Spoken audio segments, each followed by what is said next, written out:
લક્ષ્ય ન્યૂઝ, એક નજર, એક લક્ષ્ય. કલોલ નગરપાલિકાની દબાણ હટાવવાની કાર્યવાહી સામે ઉગ્ર વિરોધ, લારીઓવાળાઓનું નગરપાલિકા ખાતે હલ્લાબોલ. કલોલ નગરપાલિકા દ્વારા છેલ્લા ઘણા સમયથી દબાણની કામગીરી ચાલી રહી છે, જેને લઈ પાથરણાવાળા તેમજ લારીઓવાળામાં ભારે આક્રોશ જોવા મળી રહ્યો છે. જેને લઈ અને વડા કલોલ નગરપાલિકા ખાતે આવી ચડ્યા હતા અને તેઓએ હલ્લાબોલ કર્યો હતો.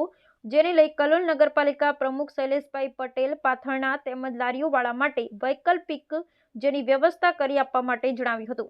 તેમજ પાથરણાવાળા તેમજ લારીઓવાળા એકઠા થઈ તેઓ કલોલના ધારાસભ્ય બકાજી ઠાકોરના કાર્યાલય ખાતે પહોંચી તેઓને પણ રજૂઆત કરી હતી, પરંતુ ધારાસભ્ય ઉપસ્થિત ન હોવાને કારણે તેમના પ્રતિનિધિએ પાથરણા તેમજ લારીઓવાળાની જલ્દીથી જલ્દી તેનું નિરાકરણ આવે તેવું જણાવતા તમામ મામલો થાળે પડી ગયો હતો. તેમજ તમામ ફેરિયાઓને યોગ્ય ન્યાય મળે તે રીતે જણાવ્યું હતું. બ્યુરો રિપોર્ટ સંજય નાયક, કલોલ. नगरपालिका वाला लोन आले हमारा लोन कैसी भरवानी, हमारा लारियो क्या उभी રાખવાની, हमारा छोकरों क्या पूરું કરવાનું, हमारा धंधा કેવી રીતે કરવાની, સ્કૂલ અને છોકરોની ફી ભરવાની, બધું કરવાનું, ઘરના ભાડા ભરવાના, 5,000 રૂપિયા ભાડા ભરવાના, લાઈટ બિલ ભરવાના, પછી જે દલાલનો બિલ ભરવાના, લાઈટ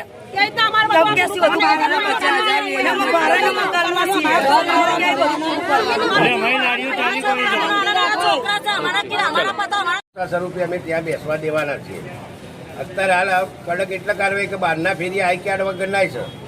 હવે તમને આઈ કાર્ડ વાળાને અમે પ્લોટમાં વૈકલ્પિક વ્યવસ્થા આપીશું, એટલે તમારો ધંધો બી વધારે થશે. બહાર વાળા જતા રહે એટલે ધંધો તમારી જોડે જ થવાનો. પણ એક વસ્તુ ધ્યાન રાખજો કે રોડ ઉપર તો ટ્રાફિકને અડચણ થાય, પબ્લિક પરેશાન થાય, પોલીસ પરેશાન થાય, એવી જગ્યાએ કોઈ પણને ઊભા રહી દેવામાં આવશે નહીં.